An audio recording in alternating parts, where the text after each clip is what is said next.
Back to the studio now. I'm joined by Richard Tice, Deputy Leader of Reform UK, as well as the Chief of your party's DOGE unit. Richard Tice, may I get your response to today's announcement? Is it all mouth and no trousers? Well, they've essentially been copying the sort of rhetoric that we were talking about a couple of months ago when we announced our Operation Restoring Justice, Detain and Deport.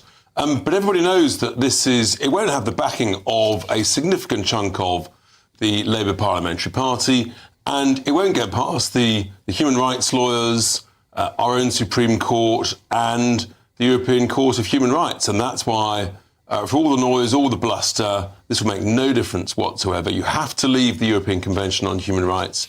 You have to repeal our own Human Rights Act that essentially copies the ECHR. When you do those two things, then all of these measures announced could be enacted. But until then, frankly, it doesn't amount to a row of beans. Despite all of the rhetoric and the hopes of people like Joe White that you heard there, already there's a mini rebellion brewing in the Parliamentary Labour Party. But Shabana Mahmood said our friends at the Council of Europe will be up for negotiation. No problem. She's just admitted, therefore, that actually it's a problem for her and that she can't do it until she's resolved that negotiation. She's not going to resolve it. Are you absolutely convinced that this won't make any difference whatsoever to the numbers coming in? It'll make no difference whatsoever. There are thousands massing in northern France, and further in France there are thousands more. They view the UK as a completely soft touch. We're the most generous, and it's totally unsustainable. And the anger and fury of the British people, of all political stripes, is growing by the week. I was struck by Kemi Badenoch earlier on in the dispatch box. Seemed quite chummy with Shabana Mahmood. More than in 70 days and her predecessor did in 1 year, she said. I genuinely want her to succeed, but we know how hard it is. Is that the point?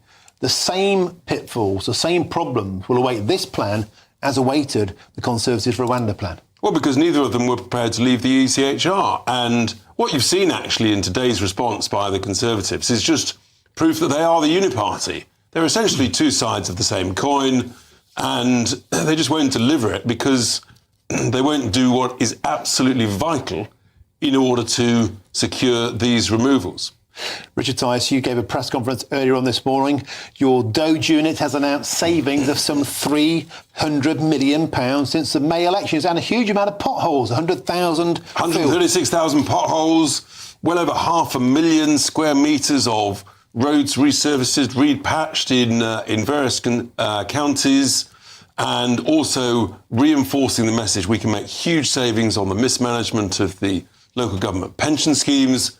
But also I talked about the crisis in SEND and that actually this is special educational needs and disabilities.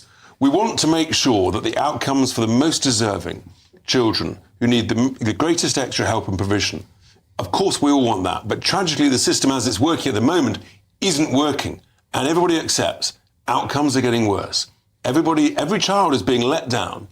And there is a leakage of billions of pounds, whether it's to taxi firms, whether it's to therapists writing reports that sit on the shelf that aren't needed. The whole thing is in complete and utter crisis. I've called it out big time today. I was asked to do so by officers in councils who daren't say what I said today. And the reaction has been very positive. We want to work with the government. We've got to change this urgently. Otherwise, tragically, it's the most needy children who suffer. Nigel Nelson, let's bring you in now. 300 million quid saved thus far. This is what Reform promised. Are you happy about that or critical? Well, I'm always happy about saving money if you can do it. Bear in mind, I live in Kent, which is meant to be Reform's so-called flagship council, which is in complete chaos at the moment. Not in chaos, Nigel. It's doing great. The infighting there is extraordinary. At the moment, you've got a fire authority that's not working because I'm going to stop you there. That is a lie. A communist leader of a trade union was deeply, deeply irresponsible. The chief executive of the fire service said that's nonsense. just not going to tolerate lies by a union leader that, frankly, damages the confidence of the good residents of Kent. But what he should know better, and he should apologise. What he was arguing was that without a fire authority operating, if there needs to be emergency spending, there is no body then to actually do it. And he's completely wrong. He was talking garbage, and he should apologise, as was explained by the chief executive of the fire service. The chief executive of the fire service and the fire brigade. When there's a fire, who goes to the fire? Is it the councillors or is it the firemen and women? It's the firemen. But there is a limit on the amount of extra money they can actually have. Twaddle. Absolute twaddle.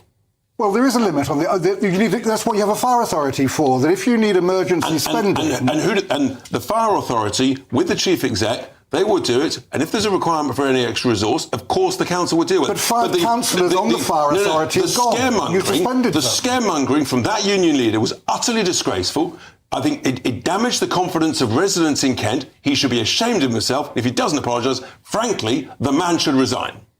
Nigel Nelson, what do you make of that? Well, I still go back to the issue that you've suspended 5 councillors who actually made up the fire authority. Councillors don't fight fires, Nigel. I think you know that. Who fights the fires? Is it a fireman Richard, or is it the councillors? I do know that. Right, well then why are you talking such twaddle? Why are you scaremongering the good residents of the county of Kent? That should there need to be extra emergency money... Then they would get it. Well, end of story. From the leader of the council. The leader of the council. Ridiculous. So the leader of the council will take over from the fire. I'm not tolerating this scaremongering. We're running that county very well. We're saving tens of millions of pounds. Fire authority. We can appoint someone immediately. It's not an issue. Have you done so? It's not an issue. Have you done so? The issue is... Have you got new councillors on the fire authority? We've got plenty of councillors, and it's all Are they on the fire authority? It's irrelevant to the point as to whether or not... Not if it's not operating. Nigel, you are scaremongering like a communist union leader. You should be ashamed of yourself. The firemen of Kent are doing a great job. I agree with to do so. Well, then stop scaremongering, doing them down. But I also want the council to actually operate properly. The council is operating brilliantly, and it's saving a load of money, and you should be ashamed of yourself. Gentlemen, I'm going to have to put my fire hose on this fiery debate and call time. Richard Tice, thank you very much. Nigel Nelson, superb stuff.